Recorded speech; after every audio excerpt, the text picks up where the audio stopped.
Sikat na sikat ngayon ang binabad na okra sa tubig o okra water dahil sa pambihira nitong katangian na kayang magpagaling at makatulong sa ating katawan. Ang ladyfinger o mas kilala sa tawag na okra ay isang napakasustansyang gulay.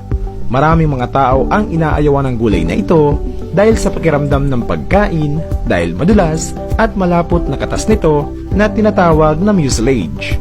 Pero alam niyo bang siksik at liglig ang makukuhang vitamins at minerals sa okra at ilan sa mga bitamina na makukuha ay ang vitamin A, vitamin B, vitamin C, vitamin E at vitamin K. Mayroon ding mga minerals na calcium, potassium, magnesium, iron at zinc. Para ka nang uminom ng vitamins capsule na mamahalin sa pagkain ng gulay na ito. Bukod pa sa mga nasabi, naglalaman din ang okra ng mucilaginous fiber na mabisa sa metabolismo ng ating katawan. Narito ang mga benepisyo sa kalusugan ng okra water. Number 1. Diabetes.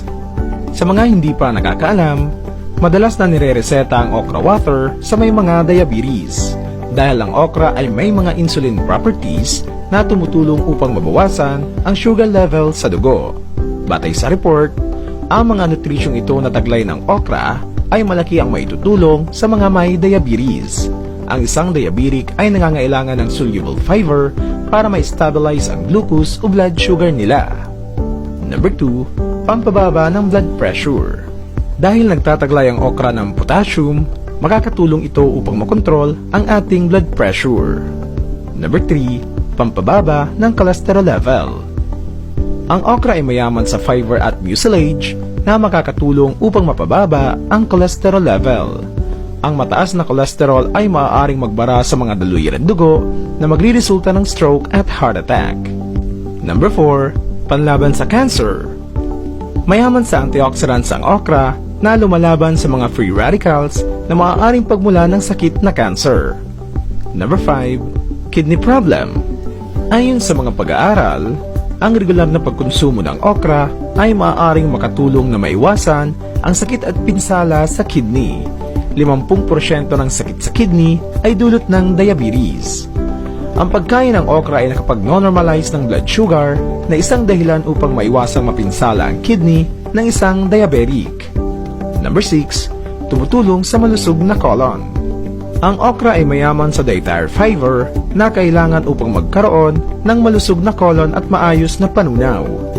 Nililinis ng fiber ng okra ang gastrointestinal system para makapagtrabaho ang colon ng maayos at maging malusog. Number 7. Maaaring makatulong sa problema sa baga. May mataas na level ng vitamin C ang okra na tumutulong sa sakit sa baga katulad ng asthma. Ayon sa mga pag-aaral, ang pagkain ng mga prutas at gulay na mayaman sa vitamin C ay maaaring makabawas ng sintomas ng singasing sa mga bata. Number 8. Pampalinaw ng mata.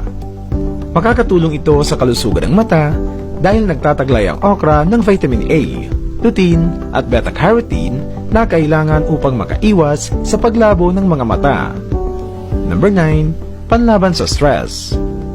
Ayon sa mga medical na pag-aaral, ang mga buto ng okra ay nagtataglay ng antioxidants na mabisang bagay upang mawala ang stress sa katawan. Kaya kung nararamdaman mong palagi kang balisa at stress, makakatulong sa iyo ang okra water. Number 10. Diarrhea. Ang mga taong nakararamdam ng ganitong sakit ay nawawala ng minerals at electrolytes sa katawan. Dahil sa yamang mineral ng okra, ang pag-inom ng okra water ay ang magdadagdag ng nawalang mineral sa katawan. Malalabanan din ng okra water ang pagkakaroon ng ganitong kondisyon. Number 11. Constipation o hirap magdumi. Ang mucilaginous fiber na pumapasok sa ating katawan sa pamamagitan ng pagkain o pag-inom ng okra ay nakakatulong din sa kahirapan sa pagdumi. Nililinis nito ang mga toxins na nasa loob ng ating katawan. Number 12. Para sa may ubo at makating lalamunan. Ang malapot na katas ng okra ay mabisang gamot sa sore throat at ubo. Ito ay dahil sa naglalaman ng antibacterial properties ang katas ng okra. Number 13. Pampalakas ng resistensya. Ang resistensya ng katawan ang pangunahing priority natin upang malabanan ng sakit. Dahil maraming makukuha na vitamins sa okra katulad ng vitamin C, napapalakas nito ang ating resistensya.